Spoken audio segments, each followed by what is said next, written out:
Hello दोस्तों, welcome to आध्यात्मिक journey. दोस्तों, जैसा कि आप सब जानते हैं कि हम पिछले वीडियोस में श्रीमद् भगवद गीता के पहले अध्याय का भावार्थ जान रहे थे और हमने शुरू के 14 श्लोक का भावार्थ भी जाना था। अब हम स्टार्ट करेंगे आगे के श्लोक का। तो दोस्तों, स्टार्ट करते हैं 15वें श्लोक से। 15वें श्लोक का भावार्थ ये है: भगवान कृष्ण ने अपना पांचजन्य शंख बजाया। अर्जुन ने देवदत्त शंख तथा अति भोजी एवं अति मानवीय कार्य करने वाले भीम ने पांडु नामक भयंकर शंख बजाया। इस श्लोक में भगवान कृष्ण को ऋषिकेश कहा गया है क्योंकि वे ही समस्त इंद्रियों के स्वामी हैं। सारे जीव उनके भिन्नांश हैं, अतः जीवों की इंद्रियां भी उनकी इंद्रियों के अंश हैं। चूंकि निर्विशेषवादी जीवों की इंद्रियों का कारण बताने में असमर्थ हैं, इसलिए वे जीवों का इंद्रिय रहित या निर्विशेष कहने के लिए उत्सुक रहते हैं।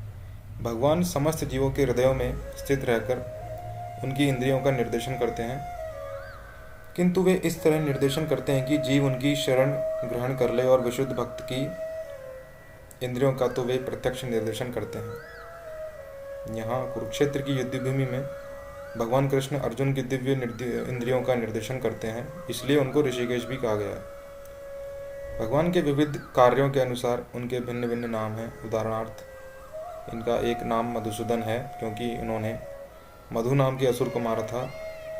वे गौवों तथा इंद्रियों को आनंद देने के कारण गोविंद कहलाते हैं। वसुदेव के पुत्र होने के कारण इनका नाम वासुदेव है। देवकी को माता रूप में स्वीकार करने के कारण इनका नाम देवकी नंदन है। वृंदावन में यशोदा के साथ बाल लीलाएं करने के कारण ये यशोदा नंदन हैं। अपने मित्र अर्जुन का सारथी बनने के कारण पार्थ सारथी हैं। इस प्रकार उनका एक नाम ऋषिकेश है क्योंकि उन्होंने कुरुक्षेत्र के युद्ध स्थल में अर्जुन का निर्देशन किया। इस श्लोक में अर्जुन को धनंजय कहा गया है क्योंकि जब उनके बड़े भाई को विभिन्न यज्ञ संपन्न करने के लिए धन की आवश्यकता हुई थी, तो उसे प्राप्त करने में इन्होंने सहायता की थी। इसी प्रकार भीम वृकोदर कहलाते हैं क्योंकि जैसे वे अधिक खाते हैं, उसी प्रकार वे अति मानवीय कार्य करने वाले, जैसे हिडिंबासुर का वध। अतः पांडवों के पक्ष में श्री कृष्ण इत्यादि विभिन्न व्यक्तियों द्वारा विशेष प्रकार के शंखों का बजाया जाना युद्ध करने वाले सैनिकों के लिए अत्यंत प्रेरणाप्रद था।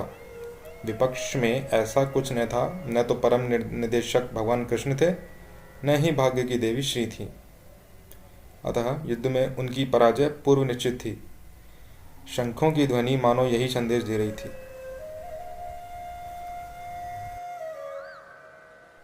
चलिए दोस्तों, स्टार्ट करते हैं 16, 17, 18 श्लोक का भावार्थ। इसमें कहा गया है कि हे राजन, कुंती पुत्र राजा युधिष्ठिर ने अपना अनंत विजय नामक शंख बजाया तथा नकुल और सहदेव ने सुघोष एवं मणिपुष्पक शंख बजाए।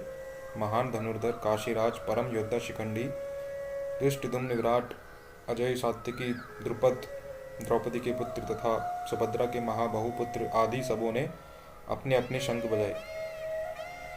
संजय ने राजा धृतराष्ट्र को अत्यंत चतुराई से यह बताया कि पांडु के पुत्रों को धोखा देने तथा राज्य सिंहासन पर अपने पुत्रों को आसीन कराने की यह अविवेकपूर्ण नीति श्लाघनीय नहीं थी। लक्षणों से पहले से यह सूचित हो रहा था कि इस महायुद्ध में सारा कुरुवंश मारा जाएगा। भीष्म पितामह से लेकर अभिमन्यु तथा अन्य पौत्रों तक विश्व के अनेक देशों के राजाओं समेत उपस्थित सारे के सारे लोगों का विनाश निश्चित था। यह सारी दुर्घटना राजा धृतराष्ट्र के कारण होने जा रही थी क्योंकि उसने अपने पुत्रों की कुनीति को प्रोत्साहन दिया था।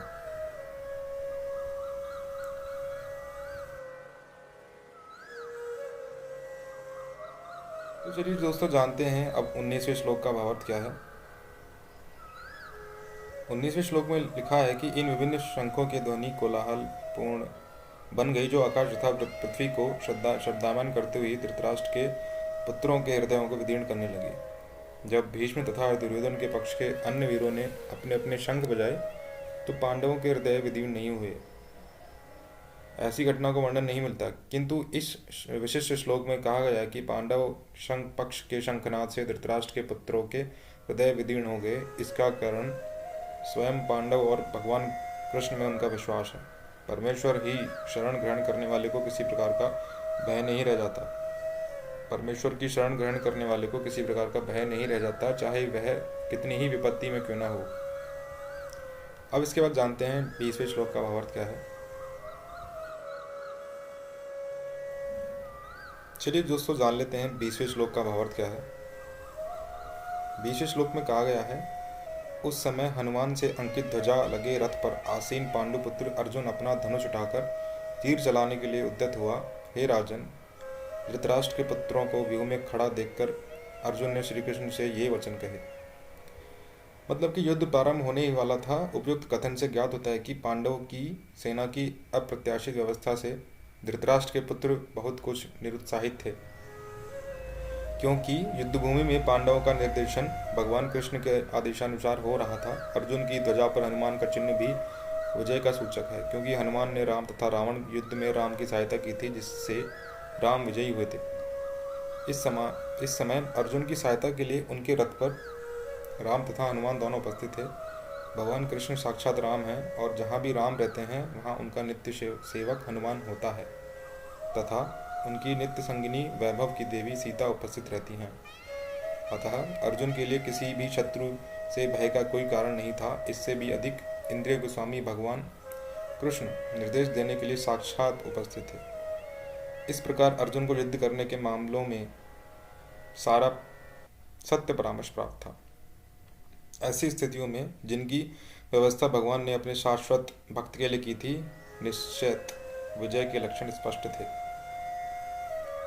तो चलिए दोस्तों, आज के वीडियो का अंत देते हैं। अगले वीडियो में हम आगे के श्लोक का भावार्थ जानेंगे।